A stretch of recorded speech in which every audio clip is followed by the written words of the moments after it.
In a sea of AAA blockbusters, 3D graphics, and complex combat systems, the game that hooked millions of people was about clicking a cookie. Not baking it, not selling it, not even decorating it. Just clicking it.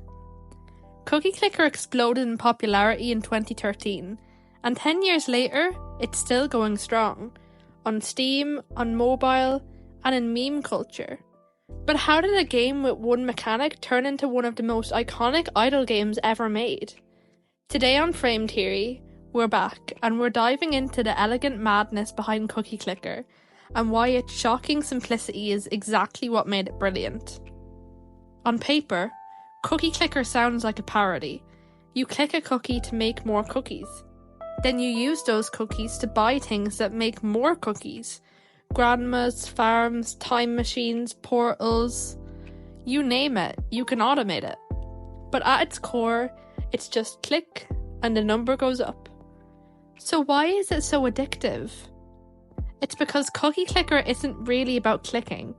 It's about the illusion of progression. You start by doing everything manually. You feel in control, but slowly, the game takes over. It becomes a background process, a tab you check while working, while watching videos, while pretending to be productive. Eventually, you're not playing the game is playing itself, and you're just there to witness the numbers rise. This slow shift from active engagement to passive observation is a brilliant trick of psychology. It rewards patience, not just input. And like all good idle games, it constantly throws little milestones at you. A new building, a higher per second rate, a golden cookie that shakes things up. It's Skinner box design, but it's honest about it. Cookie Clicker doesn't pretend to be an epic RPG or a story-driven journey. It says, here's a number, watch it grow, feel powerful. And weirdly, you do. Most games build tension. Cookie Clicker builds momentum. It introduces mechanics slowly, but purposefully. You unlock buildings, then upgrades, then synergies, then golden cookies, then wrinklers, sugar lumps, and prestige resets. Each time the game seems to plateau, and then reveals another layer. This isn't just a flat clicker, it's a vertical rabbit hole. For example, at 1 million cookies per second, you feel unstoppable. Then you discover heavenly chips, and reset on purpose.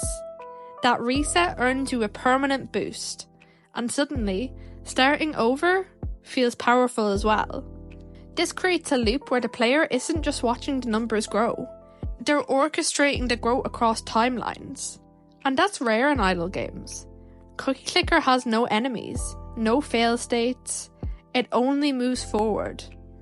Even the prestige system, the soft reset, feels less like a punishment and more like an evolution.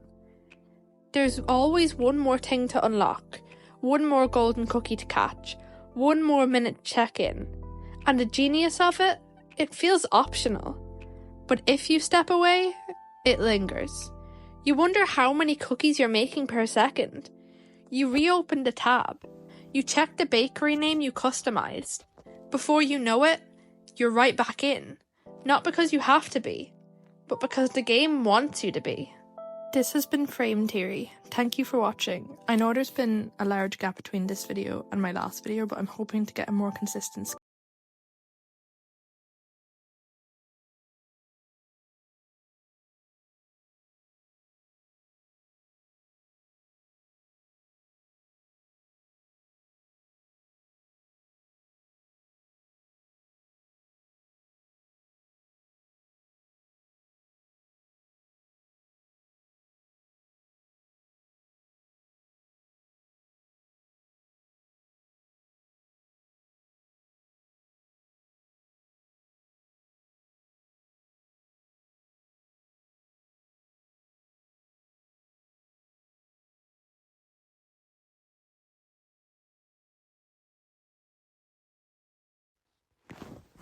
Chapter 3.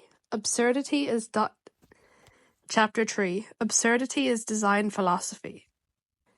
Cookie Clicker could have been a dry number simulator. Instead, It leaned fully into absurdity, and that's what gave it staying power. At some point, the game stops being about cookies and starts being about everything else. You unlock a one-mind upgrade, and the grandmas become a hive. You summon elder gods, you time travel, break the universe, and ascend through heaven. This surreal escalation is what makes Cookie Clicker more like a toy.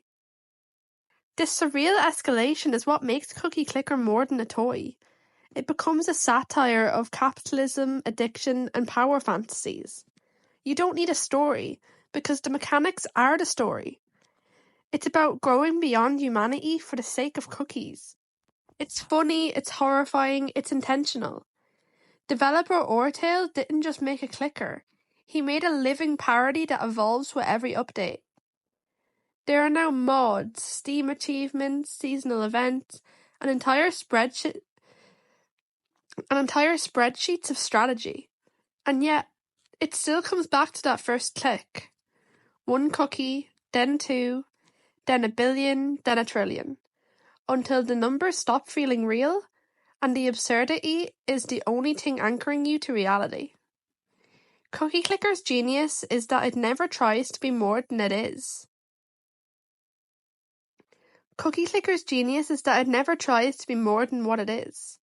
It's simple, honest, addictive, and weirdly brilliant. It mocks you, then rewards you, bores you, then surprises you.